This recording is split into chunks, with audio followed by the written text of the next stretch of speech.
17일입니다. 벌써 이 사순절 말씀 로드가 예, 한 주를 지나고 두 주를 지나고 이제 3주차에 접어들었습니다. 그래서 참 이게 3일을 이어가는 것도 쉬운 일이 아닌데 3주를 이어가시다니 너무 훌륭하시고 대단하십니다. 하나님께서 끝까지 인내하고 견디는 자에게 큰 은혜 주실 줄 믿습니다. 오늘은 마태복음 13장에서 16장 이어서 갈 텐데요. 네, 우리 오늘 온라인으로 함께 하시는 분들도 오늘은 구도가 다르네요 하실 것 같아요. 네, 오늘은 본당에서 촬영을 하고 있고 네, 이렇게 사순절 말씀 로드 저희 촬영하고 있고요. 오늘은 저희 옆에 호실에서 공사를 하셔가지고 예, 약간 공사하는 소리가 날 수 있지만 양해를 부탁드립니다. 제가 크게 더 말하라는 네, 여튼 13장부터 16장까지 함께 읽고 또 하나님의 말씀 은혜를 나누도록 하겠습니다. 네, 먼저 13장 오늘 먼저 읽을 본문은 그 마태복음에 나와 있는 큰 설교 중에 하나입니다. 이 페이퍼가 없으신 분들은 로드 미니스트리 네이버 프리미엄 콘텐츠에 가시면 유료로 다운받으실 수 있습니다. 네, 이 페이퍼에 보시면 5개의 설교가 있다고 했습니다. 오늘 읽게 되는 13장이 바로 천국 비유 설교고요. 이 5편의 설교의 맨 가운데 있는 설교예요. 그래서 어떤 면에서는 이 설교가 가장 중요한 게 아니냐 이런 얘기를 하시는 분도 있습니다. 아무튼 예수님께서 이 땅에 오셔서 하나님의 나라를 전하시고 그 하나님 나라의 은혜를 선포하시는 분이기 때문에 아무래도 이 천국 비유 설교는 아주 중요한 설교다라고 할 수 있습니다. 그러면 함께 읽도록 하겠습니다. 시작. 그날 예수께서 집에서 나가사 바닷가에 앉으시매 큰 무리가 그에게로 모여들거늘 예수께서 배에 올라가 앉으시고 온 무리는 해변에 서 있더니 예수께서 비유로 여러 가지를 그들에게 말씀하여 이르시되 씨를 뿌리는 자가 뿌리러 나가서 뿌릴새 덜어는 길가에 떨어지매 새들이 와서 먹어버렸고 덜어는 흙이 얕은 돌밭에 떨어지매 흙이 깊지 아니하므로 곧 싹이 나오나 해가 돋은 후에 타서 뿌리가 없으므로 말랐고 덜어는 가시떨기 위에 떨어지매 가시가 자라서 기운을 막았고 덜어는 좋은 땅에 떨어지매 어떤 것은 100배 어떤 것은 60배 어떤 것은 30배의 결실을 하였느니라. 귀 있는 자는 들으라 하시니라. 제자들이 예수께 나와 어찌하여 그들에게 비유로 말씀하시나이까. 대답하여 이르시되 천국의 비밀을 아는 것이 너희에게는 허락되었으나 그들에게는 아니 되었나니 무릇 있는 자는 받아 넉넉하게 되되 없는 자는 그 있는 것도 빼앗기리라. 그러므로 내가 그들에게 비유로 말하는 것은 그들이 보아도 보지 못하며 들어도 듣지 못하며 깨닫지 못함이니라. 이사야의 예언이 그들에게 이루어졌으니 일렀으되 너희가 듣기는 들어도 깨닫지 못할 것이요 보기는 보아도 알지 못하리라. 이 백성들의 마음이 완악하여져서 그 귀는 듣기에 둔하고 눈은 감았으니 이는 눈으로 보고 귀로 듣고 마음으로 깨달아 돌이켜 내게 고침을 받을까 두려워함이라 하였느니라. 그러나 너희 눈은 봄으로 너희 귀는 들음으로 복이 있도다. 내가 진실로 너희에게 이르노니 많은 선지자와 의인이 너희가 보는 것들을 보고자 하여도 보지 못하였고 너희가 듣는 것을 듣고자 하여도 듣지 못하였느니라. 그런즉 씨 뿌리는 비유를 들으라.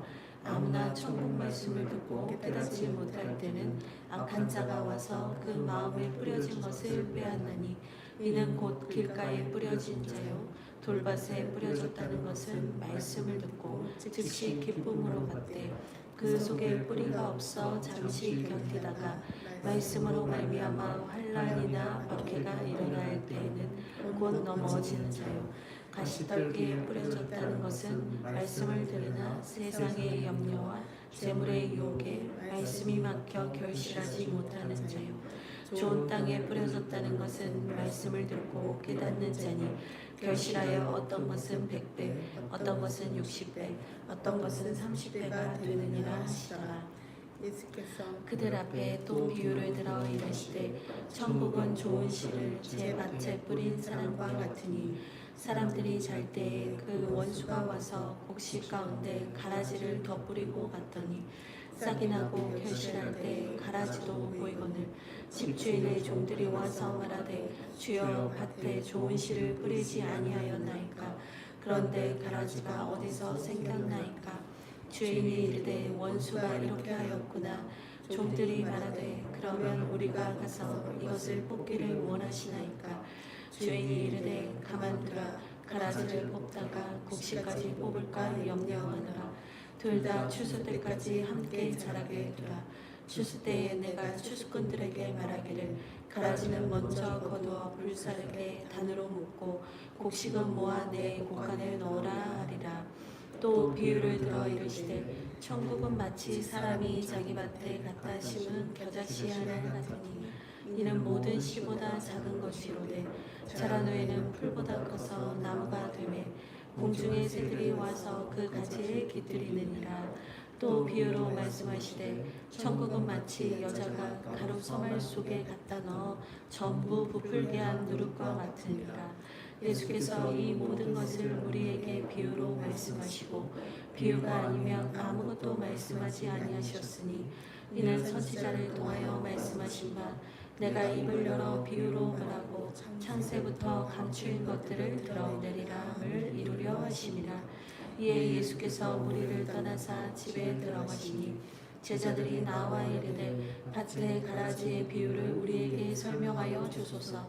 대답하여 이르시되 좋은 씨를 뿌리는 이는 인자요 밭은 세상이요 좋은 씨는 천국의 아들들이요 가라지는 악한 자의 아들들이요 가라지를 뿌린 원수는 마귀요 추수 때는 세상 끝이요 추수꾼은 천사들이니 그런즉 가라지를 거두어 불에 사르는 것 같이 세상 끝에도 그러하리라. 인자가 그 천사들을 보내리니 그들이 그 나라에서 모든 넘어지게 하는 것과 또 불법을 행하는 자들을 거두어내어 풀무불에 던져 넣으리니 거기서 울며 이를 갈게 되리라. 그때 의인들은 자기 아버지의 나라에서 해와 같이 빛나리라. 귀 있는 자는 들으라. 천국은 마치 밭에 감추인 보와 같으니 사람이 이를 발견한 후 숨겨두고 기뻐하며 돌아가서 자기의 소유를 다 팔아 그 밭을 사느니라. 또 천국은 마치 좋은 진주를 구하는 장사와 같으니 극히 값진 진주 하나를 발견하며 가서 자기의 소유를 다 팔아 그 진주를 사느니라. 또 천국은 마치 바다에 치고 각종 물고기를 모으는 그물과 같으니 그물에 가득함에 물가로 끌어내고 앉아서 좋은 것은 내고 그릇에 담고 못된 것은 내버리느니라. 세상 끝에도 이러하리라. 천사들이 와서 의인 중에서 악인을 갈라내어 풀무불에 던져 넣으리니 거기서 울며 이를 갈리라. 이 모든 것을 깨달았느냐 하시니 대답하되 그러하오이다. 예수께서 이르시되 그러므로 천국에 진짜된 서기관마다 마치 새 것과 옛 것을 그 곳간에서 내오는 집주인과 같으니라. 예수께서 이 모든 비유를 마치신 후에 그곳을 떠나서 고향으로 돌아가사 그들의 회당에서 가르치시니 그들이 놀라 이르되 이 사람의 이 지혜와 이런 능력이 어디서 났느냐. 이는 그 목수의 아들이 아니냐. 그 어머니는 마리아, 그 형제들은 야고보, 요셉, 시몬, 유다라 하지 않느냐. 그 너희들은 다 우리와 함께 있지 아니하냐. 그런즉 이 사람의 이 모든 것이 어디서 났느냐 하고 예수를 배척한지라. 예수께서 그들에게 말씀하시되 선지자가 자기 고향과 자기 집 외에서는 존경을 받지 않음이 없느니라 하시고 그들이 믿지 않음으로 말미암아 거기서 많은 대부분을 받지 아니하시느니라. 아멘. 네, 저희가 오늘 13장 예수님의 그 천국 비유 설교를 읽었습니다. 읽으시면서 느끼셨을 텐데 많은 부분이 마가복음하고 진짜 겹친다 이런 느낌이 드실 거예요. 근데 마가복음과 거의 유사하게 흘러는 가지만 또 마가복음만의 특징적인 부분들이 있습니다. 함께 좀 세부적인 내용을 볼 텐데요. 네, 예수님께서 이제 씨 뿌리는 비유를 하셨다 이 얘기가 나옵니다. 그래서 좋은 땅에 떨어졌을 때 아주 작은 디테일이지만 마가는 30배, 60배, 100배라면 마태는 100배, 60배, 30배라고 얘기합니다. 그래서 약간의 차이는 있지만 어쨌든 많은 열매를 맺게 된다라는 동일한 얘기를 하고요. 그러면서 이 제자들이 예수께 나와서 10절을 보니까 이렇게 묻습니다. 주님, 왜 이것을 비유로 이렇게 말씀하십니까? 이렇게 물어봤더니 11절에 천국의 비밀을 아는 것이 너희에게는 허락되었으나 그들에게는 아니 되었다라고 얘기를 합니다. 그래서 이 천국의 비밀을 알아야 하는 자가 누구냐? 제자입니다. 제자라 한다면 그 예수님께서 가르쳐 주신 천국의 비밀에 대해서 알고 있어야 됩니다. 그리고 말할 수 있어야 되고 가르칠 수 있어야 됩니다. 한번 돌아보면 좋겠어요. 내가 예수님의 제자인가? 나는 주님의 천국을 가르칠 수 있는 사람인가? 나는 주님의 천국을 가르칠 수 있는 깨달은 자이고 또 그것을 가르치는 일에 준비된 자인가? 한번 좀 돌아보는 시간을 가져도 좋을 것 같습니다. 여튼 주님께서는 이들이 이제 들어도 깨닫지 못하고 보아도 잘 알지 못하는 이유가 이사야의 예언을 성취하기 위함이다라는 말씀을 또 하나 해주세요. 그래서 14절에 보면 이사야의 예언이 그들에게 이루어졌다 이렇게 얘기를 합니다. 그래서 그들이 깨닫지 못하는 것이 예언되었던 일인데 왜 그러냐면 15절에 그들의 마음이 완악하여져서 그들이 듣지 못하고 보지 못한다 라고 얘기를 하는 거예요. 그러니까 좋은 땅 비유를 하시고 나서 마음의 완악함에 대해서 얘기를 하시는 거예요. 그러니까 마음이 좋은 땅인 사람은 듣고 깨닫고 천국의 비밀도 알게 되지만 마음이 완악한 사람은 어떠냐면 들어도 알 수가 없다. 그러니까 중요한 게 뭐겠어요? 우리의 마음의 밭을 좋은 땅으로 만드는 것이 중요한 거죠. 마음의 밭을 기경해야 됩니다. 그 마음의 밭을 기경하는 데는요, 근데 어려움이 따라요. 왜냐면 사람은 자기 관성대로 살고 싶어 하기 때문에 그냥 나 살던 대로 살고 싶거든요. 오늘 말씀에도 가라지 비유가 나오지만 내 마음의 밭에 뭐 가시덤불이 있든 가라지가 있든 돌이 쌓였든 귀찮은 거예요. 그냥 살던 대로 살고 싶은 거예요. 근데 우리가 정말 주님 만나고 주님 말씀 깨닫고 주님의 제자로 살고 그 주님의 사명대로 살기를 원한다면 내 본성의 관성을 따라 사는 것이 아니라 우리는 땅을 기경해야 됩니다. 내 마음의 밭을 거룩하게 만드는 훈련을 해야 합니다. 네, 그리고 나서 예수님께서 쭉 이 비유가 무슨 뜻이었는지 잘 설명을 해주세요. 그리고 나서 또 두 번째 이야기를 하시는데 이번에는 마가복음에는 없었던 이야기인데 이거는 마태 특수, 그러니까 마태복음에만 있는 얘기예요. 그러니까 24절부터 나오는 얘기인데요. 씨를 뿌렸는데 밭에 씨를 뿌렸는데 변수가 하나 생긴 거예요. 어떤 변수냐면 원수가 와서 곡식 가운데 가라지 씨를 뿌린 거예요. 그러니까 뭐 우리가 쉽게 표현하면 잡초 같은 걸 뿌린 거죠. 그러니까 언제 이걸 뿌리고 갔대? 보니까 열매가 자랄 때 보니까 가라지도 같이 자라 있는 거예요. 그러니까 이거 어떻게 된 거냐 했더니 원수가 이렇게 했다는 거죠. 그래서 이걸 그럼 가라지 뽑을까요? 이렇게 물었더니 주인이 그냥 두라는 거예요. 그러다가 괜히 열매까지 뽑히니까 가라지를 두어라. 나중에 추수할 때 그것들을 다 이렇게 가를 수 있다. 이 얘기를 하는 거죠. 그러니까 때가 될 때까지 그 악인에 대해서 하나님께서 허락하시는 때가 있다는 거예요. 근데 그게 하나님이 악을 허락한다기보다는 그들의 심판의 때가 아직 이르지 않았으므로 하나님께서 아직은 지켜보고 계신다라는 게 더 정확한 의미겠죠. 근데 이제 또 우리가 살아가다 보면 악인의 형통을 볼 때가 있어요. 정말 억울할 때도 있고 내가 지금 이 일을 당장 내 손으로 심판하고 내 손으로 처리하고 싶을 때가 있거든요. 근데 우리가 하나님께 우리의 심판을 맡깁니다라고 얘기하잖아요. 근데 그게 결국에는 하나님의 심판의 때가 분명히 있다는 것을 믿는 사람만 그렇게 할 수 있는 것 같아요. 그리고 하나님께서 공의로우셔서 의로우셔서 반드시 그것에 대해서 악에 대해서 심판하시고 또 하나님의 뜻대로 살아간 자에게 상 주시는 이심을 믿는 자들만이 내가 직접 복수하는 게 아니라 하나님의 때를 기다릴 수 있는 믿음을 갖는 것 같아요. 근데 물론 여기에서 이제 가라지 비유는 천국 비유지만 또 우리의 삶에도 적용한다면 이런 생각을 또 해볼 수도 있는 것 같습니다.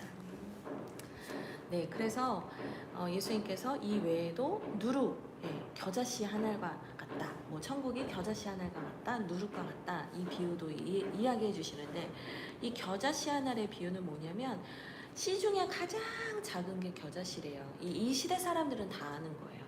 우리는 겨자씨가 뭔가 하려면 네이버에 검색을 해야 되는데 이 당시 분들은 겨자씨 하면 다 아는 거예요. 그러니까 씨 중에 가장 작은 씨로 이분들이 인지하고 있는 씨의 형태예요. 근데 이게 이렇게 작은데 자라면 너무나 커지는 거예요. 큰 나무가 되더라는 거죠. 그러니까 천국은 마치 이와 같다. 작은 것 같으나 커진다.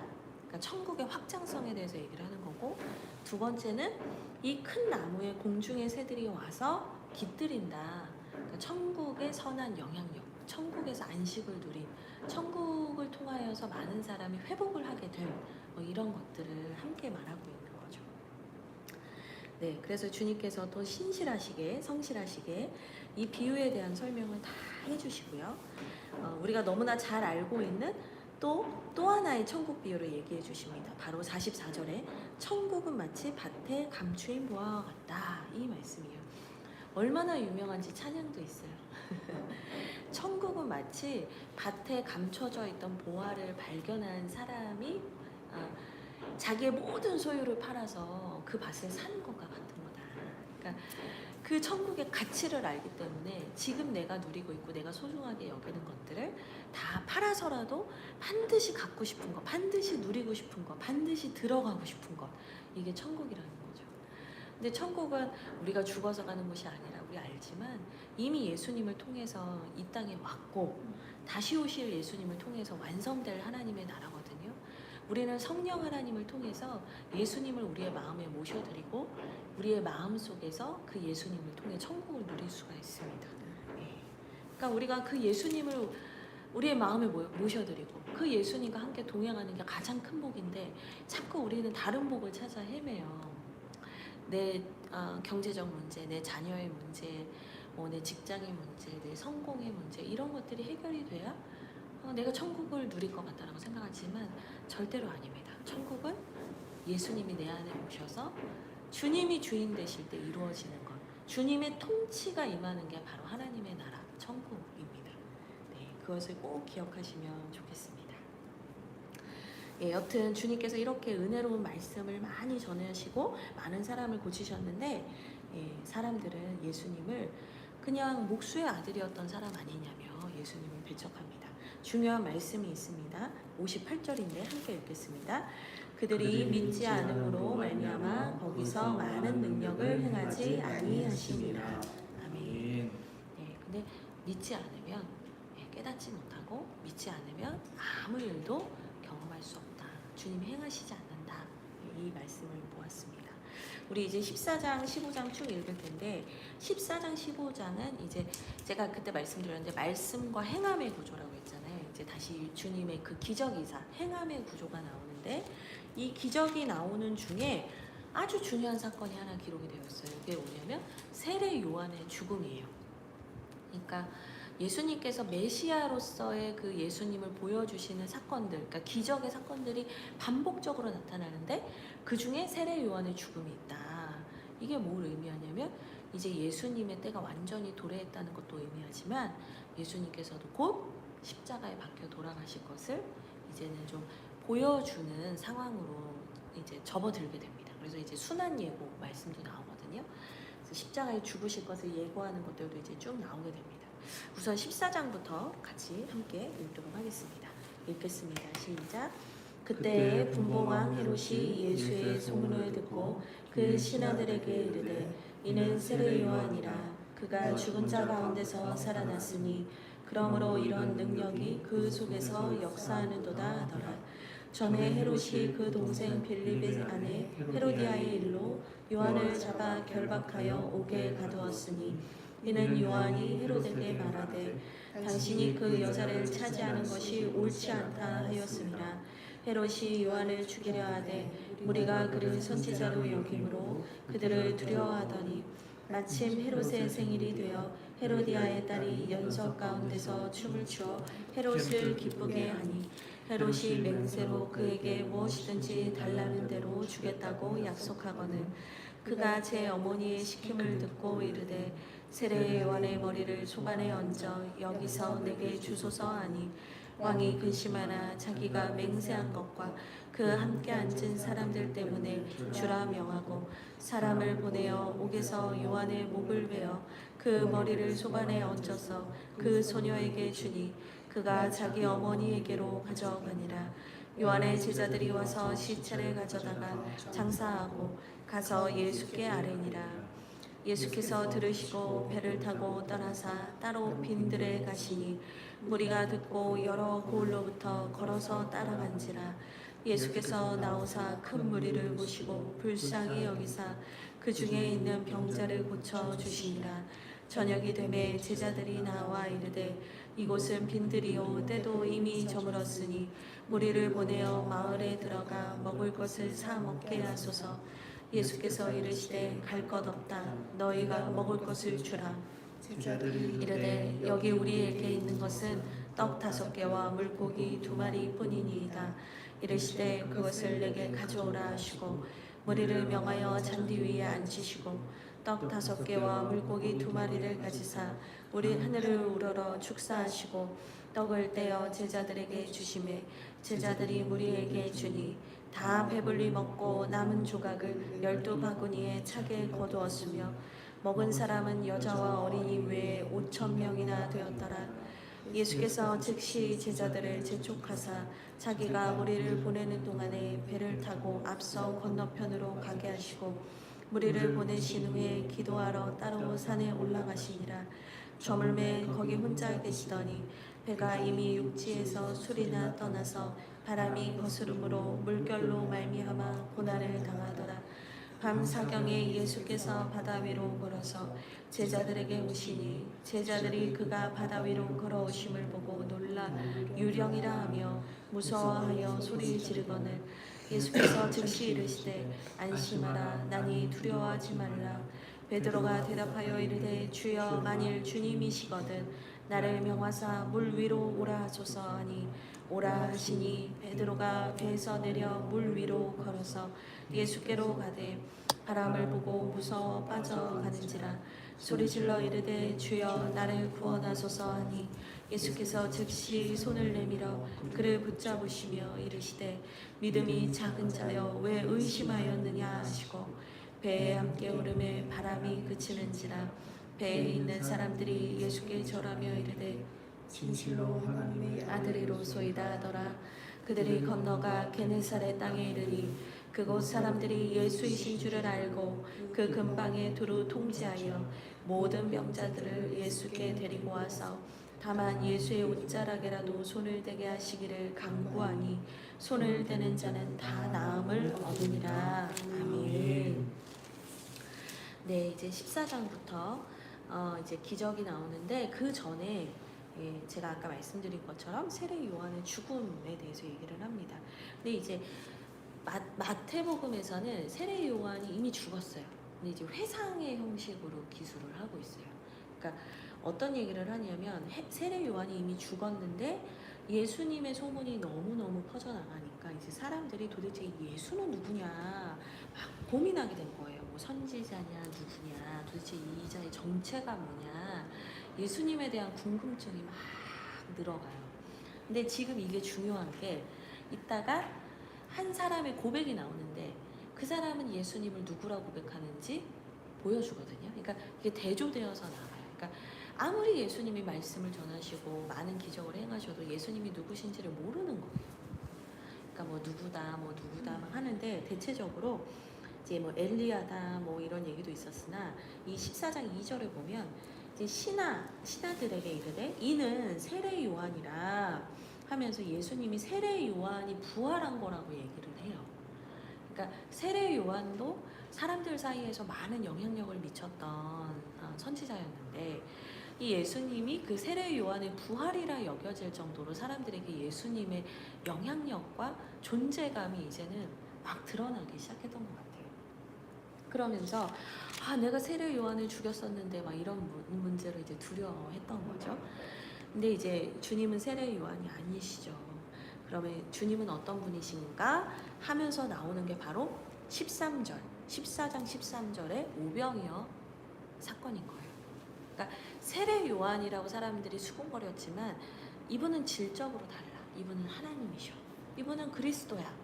이분은 하나님이 보내신 분이야. 하나님의 아들이야. 이거를 결정적으로 보여주는 사건을 가장 먼저 기록을 해요. 그게 오병이어 사건인 거예요. 5,000명 아이만 빼고 여자와 아이를 빼고도 이 5,000명이 넘는 장정이 떡 2개와 물고기 2개와 떡 5개를 통해서 모두 먹고 남고 12바구니가 차고 넘치게 남았던 놀라운 기적을 행하신 거죠. 그러니까 이거를 보여주는 이유는 뭐냐면 예수님께서 하나님의 아들이시다, 하나님이시다, 메시아다, 이걸 보여주는 거죠. 또 두 번째는 그 예수님을 통해서 우리가 가게 될 천국, 또 이 땅에서 누리게 될 천국에서 우리는 그 예수님의 풍요로운 식탁을 누리게 됩니다.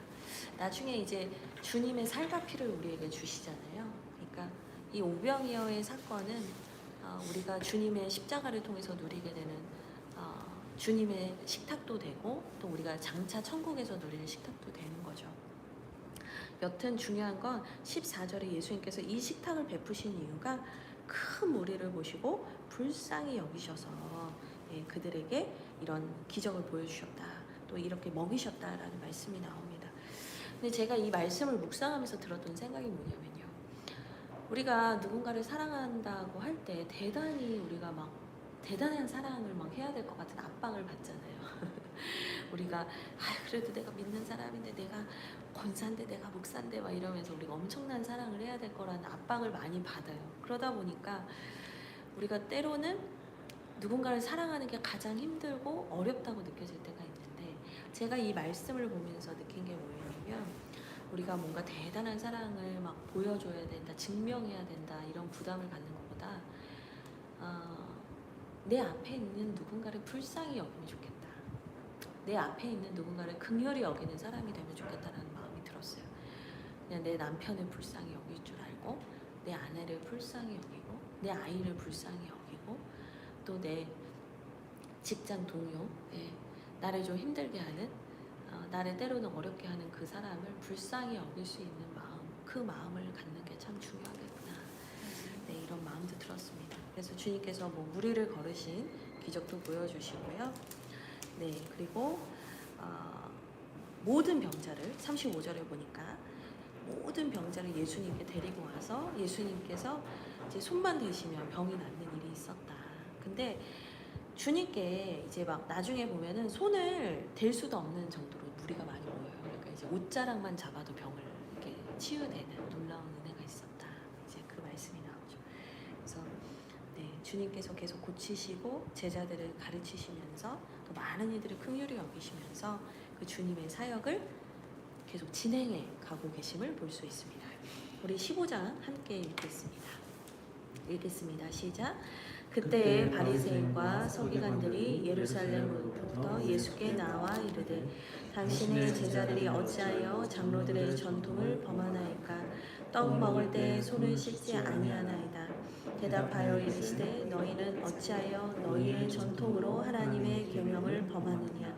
하나님이 이르셨을 때 내 부모를 공경하라 하시고, 또 아버지나 어머니를 비방하는 자는 반드시 죽임을 당하리라 하셨거늘, 너희는 이르되 누구든지 아버지에게나 어머니에게 말하기를 내가 드려 유익하게 할 것이 하나님께 드림이 되었다고만 하기만 하며 그 부모를 공경할 것이 없다 하여 너희의 전통으로 하나님의 말씀을 폐하는도다.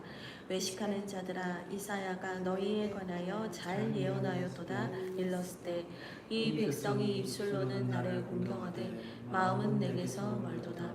사람의 계명으로 교훈을 삼아 가르치니 나를 헛되이 경배하는도다 하였느니라 하시고, 무리를 불러 이르시되 듣고 깨달으라. 입으로 들어가는 것이 사람을 더럽게 하는 것이 아니라 입에서 나오는 그것이 사람을 더럽게 하는 것이니라. 이에 제자들이 나와 이르되 바리새인들이 이 말씀을 듣고 걸림이 된 줄 아시나이까. 예수께서 대답하여 이르시되 심은 것마다 내 하늘 아버지께서 심으시지 않은 것은 뽑힐 것이니 그랑두라. 그들은 맹인이 되어 맹인을 인도하는 자로다. 만일 맹인이 맹인을 인도하면 둘이 다 구덩이에 빠지리라 하시니 베드로가 대답하여 이르되 이 비유를 우리에게 설명하여 주옵소서. 예수께서 이르시되 너희도 아직까지 깨달음이 없느냐. 입으로 들어가는 모든 것은 배로 들어가서 뒤로 버려지는 줄 알지 못하느냐.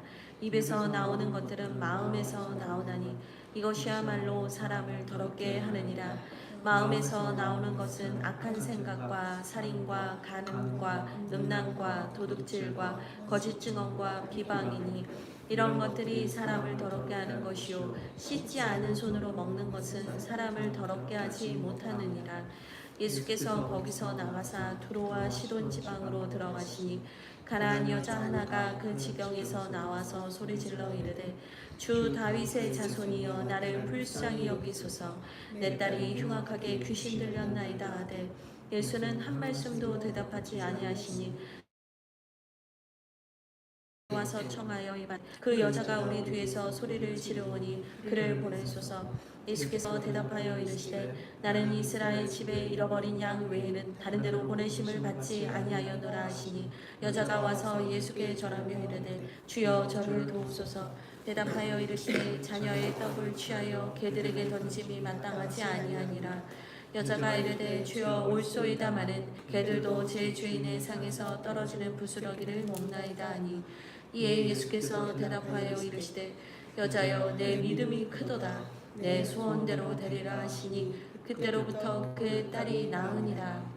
예수께서 거기서 떠나사 갈릴리 호숫가에 이르러 산에 올라가 거기 앉으시니 큰 무리가 다리 저는 사람과 장애인과 맹인과 말 못하는 사람과 기타 여럿을 데리고 와서 예수의 발 앞에 앉힘에 고쳐주시니 말 못하는 사람이 말하고 장애인이 온전하게 되고 다리 저는 사람이 걸으며 맹인이 보는 것을 우리가 보고 놀랍게 여겨 이스라엘의 하나님께 영광을 돌리니라. 예수께서 제자들을 불러 이르시되 내가 무리를 불쌍히 여기노라. 그들이 나와 함께 있은지 이미 사흘임에 먹을 것이 없도다. 길에서 기질할까 하여 굶겨 보내지 못하겠노라. 제자들이 이르되 광야에 있어 우리가 어디서 이런 무리가 배부를 만큼 떡을 얻으리이까. 예수께서 이르시되 너희에게 떡이 몇 개나 있느냐. 이르되 7개와 작은 생선 2어머니가 있나이다 하거늘 예수께서 우리에게 명하사 땅에 앉게 하시고 떡 7개와 그 생선을 가지사 축사하시고 떼어 제자들에게 주시니 제자들이 무리에게 주매 다 배불리 먹고 남은 조각을 7강주리에 차게 거두었으며 먹은 자는 여자와 어린이 외에 4,000명이었더라. 예수께서 무리를 흩어보내시고 배에 오르사 마가단 지경으로 가시니라. 아멘. 네, 15장의 내용도 마가복음하고 비슷한 내용이 많은데 이렇게 생각하실 거예요. 근데 이제 약간의 차이가 뭐냐면 이제 마가복음은 이방인들에게 쓴 복음서였잖아요. 그러다 보니까 뭐 유대인들의 전통이나 용어나 이런 부분을 막 설명을 해줘요. 뭐 예를 들면 하나님께 드림이 되었다 뭐 이런 표현이 나올 때 뭐 고르반 뭐 이런 단어를 설명해 준다든지 아니면 뭐 가루를 치고 뭐 장로들은 손을 씻지 않으면 뭐 밥을 먹지 않았다 뭐 이런 설명을 막 해주는 흔적이 있어요. 근데 오늘 본문을 보시면 그런 표현들이 없어요. 그러니까 이거는 이미 이 전통을 알고 있는 사람들을 대상으로 하는 것이 아니냐라고 얘기를 해서 마태복음이 유대인 또는 유대 기독교인, 유대교였다가 기독교인이 된 유대 기독교인들을 대상으로 한 복음서가 아니냐라고 하는 거예요. 이런 부분들 때문에. 근데 우선 이제 좀 특징적인 거는 그런 게 있고요. 내용적으로 좀 보면은 15장에서 가장 큰 핵심은 뭐냐면 유대 전통 지도자들과 이방인 여인을 대조하고 있다는 거예요. 그러니까 앞에서는 먼저 장로들의 전통을 얘기하면서 1절 그때 바리새인과 서기관들이 예루살렘으로부터 예수께 나와 이르되 이렇게 얘기를 하거든요. 근데 그러면 여기가 어딘가를 아셔야 되는데 아직 갈릴리예요. 예수님이 아직 유대로 가지 않았단 말이에요. 그러니까 예루살렘에서부터 예수님 보려고 갈릴리 지역으로 온 거예요. 그러니까 이 예수님에 대한 어떤 궁금증도 있겠지만 이 예수님이 엄청난 영향력을 흘려보내는 것에 대해서 종교 지도자들이 위기감을 가졌고 그것에 대해서 시기했고 질투했고 미워한 거죠. 그래서 그들이 여기까지 쫓아와요. 그러다가 이제 건수를 하나 잡은 거죠. 당신의 제자들이 손도 안 씻고 밥 먹던데 우리 정결법에 어긋나는 행동이다. 그래서 이제 이들은 이단이다. 이렇게 좀 몰아가려고 이들이 따진 거죠. 그랬더니 주님께서 무슨 말씀을 하시냐면 너희들이 3절입니다. 어찌하여 너희의 전통으로 하나님의 계명을 범하느냐 라고 하시면서 사실은 너희들이 말하는 그 전통이라는 것이 너희들이 하나님의 말씀을 어기면서도 뻔뻔하게 내가 이 전통을 지켰다라고 하나님의 말씀을 어기는 것을 합리화하기 위해서 사용하는 전통들 아니냐라고 하시면서 그들을 책망하세요. 그 책망하는 말이 계속 이어지는 거예요. 뭐 부모님에 대한 부분도 그렇고요. 또 정결법에 대한 것도 그렇고요. 너희들이 정말 뭐 하나님을 사랑한다, 하나님의 말씀을 지킨다고 하지만 너희는 전혀 그런 마음이 없어 라고 예수님께서 아주 돌직구를 던지시는 거예요. 그러면서 14절에 맹인이 되어서 맹인을 인도하는 자로다. 만일 맹인이 맹인을 인도하면 둘 다 구덩이에 빠지리라 하시면서 이 종교 지도자들이 당시에 제대로 하나님의 말씀과 그 하나님의 정신을 가르치지 못하는 것에 대해서 지적하시는 거죠. 너희들도 모르면서 너희들도 깨닫지 못했으면서 너희들이 이렇게 해야 돼 이렇게 해야 돼라고 말하는 것이 오히려 구원에서 멀어지게 한다. 하나님에게서 멀어지게 한다. 이렇게 얘기를 하는 거죠. 그러니까 이것은 목회자들도 그렇고요. 또 각 교회 안에서 섬기는 분들이 있잖아요. 목자이신 분도 있고 권사님, 장로님. 우리가 진짜 하나님께로 가까이 가게 하는 전통을 내세우고 있는 것인지 하나님에 대해서 제대로 가르치는 그 말을 하고 있는 것인지 아니면 그냥 우리 교회는 원래 이랬으니까 우리에게 익숙한 우리의 법을 가르치고 있는지 정말 매 순간 점검해야 됩니다. 그렇지 않으면 우리가 맹인이 되어서 나만 죽는 게 아니라 남도 죽게 하는 더 큰 죄를 범하게 되는 거죠. 네, 그리고 나서 이 종교 지도자에 대한 신랄한 비판을 하시고 나서 이제 가나안 여자의 믿음에 대한 이야기를 하시는 거예요. 근데 마가복음에는 수로보니게 여인이라고 나오고 여기에는 가나안 여자라고 나오죠. 어쨌든 이방 여인인데 이 여인이 다윗의 자손이여 나를 불쌍히 여기소서라고 하면서 소리를 지르면서 주님한테 치유해달라고 내 딸 좀 고쳐달라고 막 소리를 지르는 거예요. 근데 23절에 예수님께서 한 말씀도 하지 않았대요. 한 말씀도 안 합니다. 그랬는데 예수님께서 24절에 나는 이스라엘의 잃어버린 양 외에는 다른 데로 보내심을 받지 않았다 라고 얘기하시면서 거절하시는 거예요. 그랬더니 여자가 이 정도 되면 더럽고 치사하다 이 정도 얘기할 수 있잖아요. 근데 여기에는 이제 나오지 않았지만 좀 더 이 여인이 부스럭이라도 주십시오. 나는 개와 같지만 나는 그 상위의 식탁에 있는 떡을 먹은 자격이 없는 사람이지만 저에게 이 부스럭이라도 주십시오. 이제 이렇게 얘기를 하면서 저에게 은혜를 주십시오. 간구하게 되죠. 그러니까 사실은 이 전에 뭐가 있는 거냐면 마가복음이랑 또 같이 보시면 더 이해가 되시겠지만 그러니까 한마디로 예수님이 이 여인한테 개 취급을 한 거거든요. 네. 그러니까 개라뇨 이렇게 물을 수 있는 상황이 된 건데 이 여인이 그것에 대해서 예수님께 따지거나 원망하거나 화내는 것이 아니라 개에게도 부스러기를 주시니 저에게 이 부스러기라도 작은 은혜라도 주십시오라고 간구하는 모습을 보게 됩니다. 그랬더니 28절에 예수님께서 여자여 너의 믿음이 크다. 네 소원대로 되리라 하시죠. 그랬더니 정말 기가 막힌 게 뭐냐면 그때부터 그러니까 그 말씀을 하신 즉시로 딸이 나왔다는 거예요. 그러니까 우리 주님 말씀만 하시면 우리가 나을 줄 믿습니다. 말씀을 붙잡고 기도하시는 훈련을 하시는 거예요. 그러니까 이게 기도만 하면 안 돼요. 균형이 있어야 되는데 말씀을 읽으면서 그 말씀에서 기도를 배우는 거예요. 주님 말씀하시니 그때부터 이 딸이 낫지 않았습니까? 주님 말씀하시옵소서. 저의 아픈 육체가 그때부터 나을 줄 믿습니다. 제 가정이 그때부터 회복될 줄 믿습니다. 이렇게 선포하는 기도를 배워가시는 것이 영적인 힘이 있습니다. 그리고 또 중요한 게 있는데요. 저는 가끔 이 생각을 했어요. 왜 주님께서 왜 이 여인에게 이렇게 매몰차고 냉정하게 보이실까? 주님은 사람을 차별하시는 분인가? 주님은 왜 이 여인에게 이렇게 차가우셨던 것일까? 근데 이제 생각해 보면 우리 주님은 사실은 귀신 들린 자도 이제 앞에 뒤에 나오겠지만 귀신 들린 자를 고치시려고 또 병든 자를 고치시려고 일부러 그 사람들을 만나고 그들을 찾아가시고 그들을 고쳐주시는 분인데 여기에서만 갑자기 다른 입장을 취하신다? 그 말이 안 되잖아요. 그러니까 이제 이거는 의도가 있는 건데 가끔 저는 이제 이건 저의 표현인데요. 주님께서 우리의 인생 가운데 승부수를 던지실 때가 있다라는 생각을 할 때가 있어요.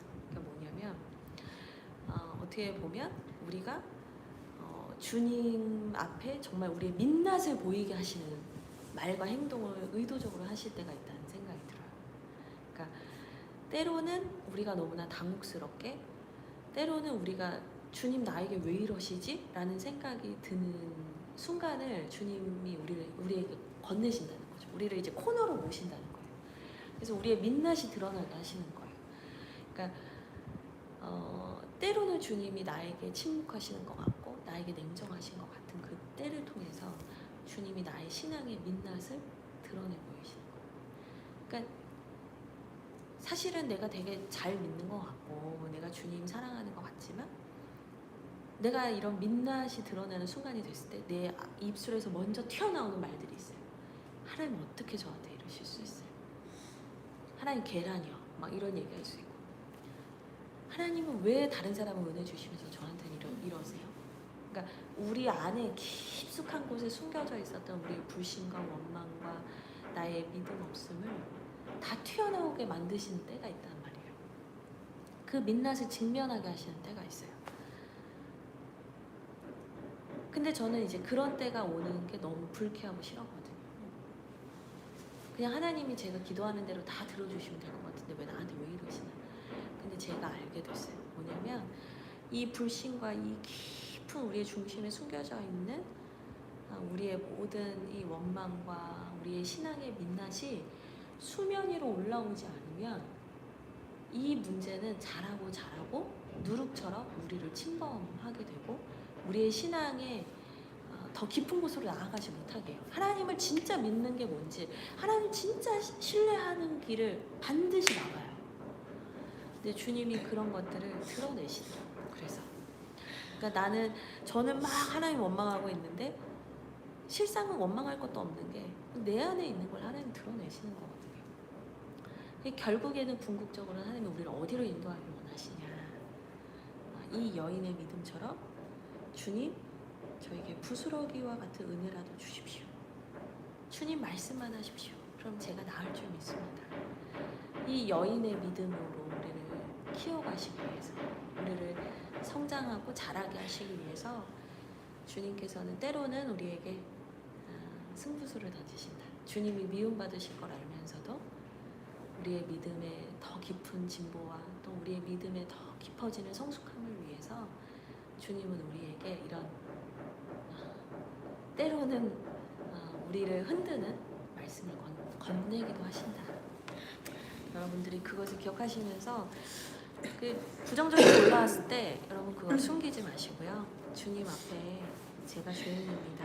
이렇게 고백하실 수 있으면 좋겠습니다. 네, 이제 16장 읽겠습니다. 같이 16장 함께 읽겠습니다. 시작. 바리새인과 사두개인들이 와서 예수를 시험하여 하늘로부터 오는 표적 보이기를 청하니 예수께서 대답하여 이르시되 너희가 저녁에 하늘이 붉으면 날이 좋겠다 하고 아침에 하늘이 붉고 흐리면 오늘은 날이 굳겠다 하나니 너희가 날씨는 분별할 줄 알면서 시대의 표적은 분별할 수 없느냐. 악하고 음란한 세대가 표적을 구하나 요단의 표적밖에는 보여줄 표적이 없느니라 하시고 그들을 떠나가시니라.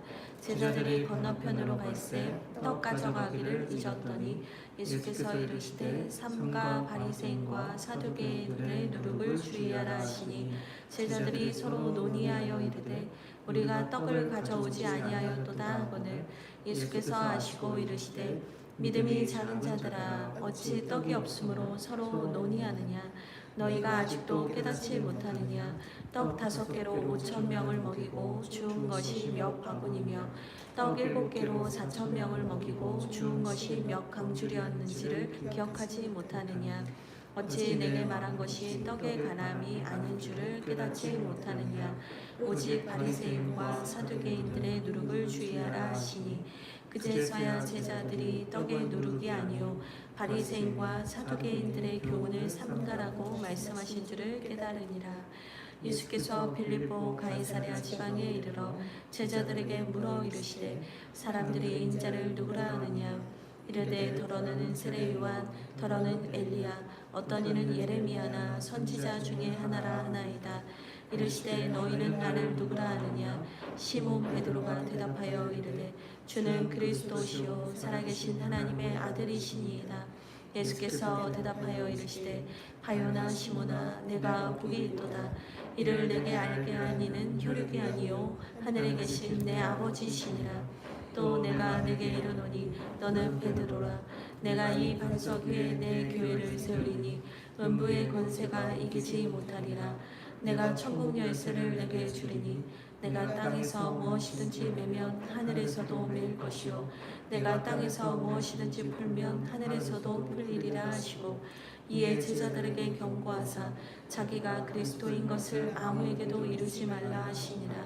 이때로부터 예수 그리스도께서 자기가 예루살렘에 올라가 장로들과 대제사장들과 서기관들에게 많은 고난을 받고 죽임을 당하고 제3일에 살아나야 할 것을 제자들에게 비로소 나타내시니 베드로가 예수를 붙잡고 항변하여 이르되 주여 그리 마옵소서 이 일이 결코 주께 미치지 아니하리이다. 예수께서 돌이키시며 베드로에게 이르시되 사탄아 뒤로 물러가라. 너는 나를 넘어지게 하는 자로다.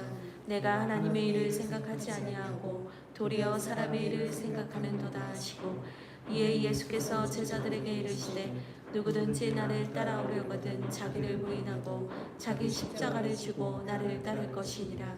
누구든지 제 목숨을 구원하고자 하면 잃을 것이요 누구든지 나를 위하여 제 목숨을 잃으면 찾으리라. 사람이 만일 온 천하를 얻고도 제 목숨을 잃으면 무엇이 유익하리요 사람이 무엇을 주고 제 목숨과 바꾸겠느냐. 인자가 아버지의 영광으로 그 천사들과 함께 오리니 그때 각 사람이 행한 대로 갚으리라. 진실로 너희에게 이르노니 여기 서 있는 사람 중에 죽기 전에 인자가 그 왕권을 가지고 오는 것을 볼 자도 있느니라. 아멘. 네, 드디어 마지막 장인데요. 네. 16장에서는 참 중요한 이야기가 있습니다. 근데 이제 그 전에 이 중요한 얘기가 나오기 전에 역시나 또 제자들의 무지와 또 이 세대 사람들의 완악함에 대한 얘기를 합니다. 그러니까 15장이랑 구조가 같은 거죠. 예, 무지함과 또 믿음 없음과 믿음 이렇게 대조가 계속 일어나고 있어요. 그래서 사람들이 막 표적을 보여달라고 예수님한테 막 이러는 거예요. 근데 사실 저희 지금 14장, 15장에서 예수님의 기적을 계속 들었잖아요. 근데 16장에서 바리새인들과 사두개인들이 와서 예수님을 시험하려고 했다. 1절을 보니까 시험을 하면서 표적을 보이라는 거예요. 그러니까 예수님께서 너희가 표적을 구하지만 너희가 사실 원하는 것은 나를 시험하려는 거구나. 주님이 이미 아세요. 그래서 4절에 이 말씀을 하십니다. 악하고 음란한 세대가 표적을 구하나 요나의 표적밖에는 보여줄 표적이 없다. 네. 근데 이게 돌려 말하는 거지만 이제 뭐예요? 이게 너희가 악하고 음란하다는 거잖아요. 그러니까 이런 사람들은 표적을 구하는데 나는 요나의 표적밖에 보여줄 게 없어. 근데 이 요나의 표적이 뭐냐면 요나가 3일 동안 고래 뱃속에 있다가 살아나잖아요. 그러니까 거기 이제 이게 죽었다가 부활하는 예수님의 십자가와 부활을 말하는 거거든요. 그러니까 나는 너희에게 뭐 너희가 원하는 대로 뭐 이런 걸 보여줄 마음이 없고 나는 십자가와 부활로 내가 누구인지 말하겠다. 이렇게 얘기를 하시는 거죠. 그러면서 이 제자들에게도 너희들이 바리새인과 사두개인들의 누룩을 조심해야 돼. 6절에 이렇게 말씀을 하십니다.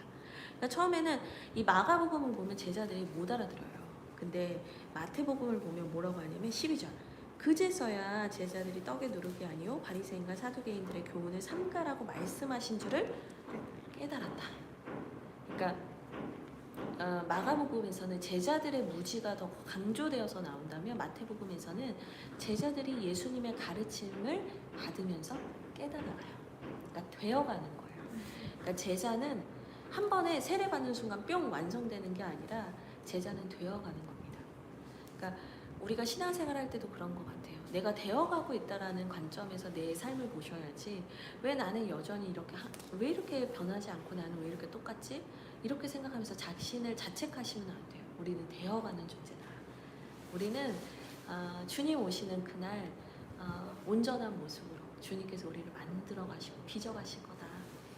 미쁘신 이가 이루시리라. 그 바울의 말씀처럼 신실하신 그분이 우리를 완성해 가신 겁니다. 네, 그것을 신뢰하시면 좋겠어요. 어쨌든 이렇게 무지한 자들과 다르게 이제는 예수님께서 제자들에게 물으십니다. 빌립보 가이사랴. 네, 발음이 어려워요. 가이사랴. 네, 황제의 도시인데 이곳에서 묻는 거예요. 너희는 나를 누구라 아느냐? 사람은 나를 누구라 하냐? 먼저 물으시고는 너희는 나를 누구라 하냐? 물으시는 거예요. 그러니까 사람들은 14절에 세례 요한이라고도 하고 엘리야라고도 하고 예레미야 같은 선지자라고도 해요. 근데 너희는 나를 누구라 하냐? 주님이 아주 궁극적으로 물으세요. 그 제자들에게 물으시는 거죠. 그때 16절에 시몬 베드로가 주는 그리스도시요 살아계신 하나님의 아들이십니다. 이 놀라운 고백을 하게 돼요. 네. 이 놀라운 고백을 하게 돼요. 그러니까 앞에 저희 처음 읽을 때 세례 요한의 죽음에 대한 얘기를 할 때 사람들이 막 헤롯이 예수님 누구냐고 막 우왕좌왕했는데 누군지를 여기서 종교를 딱 해주는 거예요. 주는 그리스도시요 살아계신 하나님의 아들이십니다. 그랬더니 17절에 예수께서 바요나 시모나 네가 복이 있다. 이것을 알게 한 거는 혈육이 아니라 하늘에 계신 내 아버지다. 내 아버지께서 깨닫게 하셨다. 그러니까 여기서 계속 제자들의 깨달음에 대한 얘기를 하잖아요. 그러니까 결국에 뭐냐면 제자들이 깨닫는 것은 하나님의 도우심 없이는 안 되는 거예요. 하나님의 은혜 아니면 안 되는 거예요. 그러니까 제가 이제 늘 기도할 때 그런 기도 많이 해요. 하나님 저에게 깨닫는 은혜를 더해주세요. 하나님 제가 깨닫게 해주세요. 그러니까 우리가 주석 100권을 읽어도 못 깨닫던 거를 성령이 깨닫게 하시면 그냥 깨닫는 거예요. 그러니까 여러분 성경을 읽으실 때 그 기도를 하시는 게 너무나 중요합니다.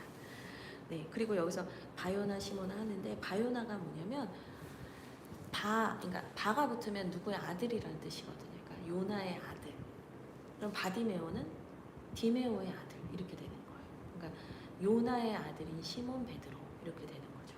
그래서 복이 있다. 하나님이 너에게 알게 하셨다. 이렇게 얘기를 합니다. 그러면서 아주 중요한 말씀이죠. 18절. 이 반석 위에 내가 너를 베드로라고 이름을 할 텐데 이 베드로가 반석이란 뜻이거든요. 이 반석 위에 내 교회를 세우리니 음부의 권세가 이기지 못할 것이다. 네, 못한다. 이렇게 얘기를 하시는 거예요. 그러니까 이 교회라는 용어가 처음으로 나와요.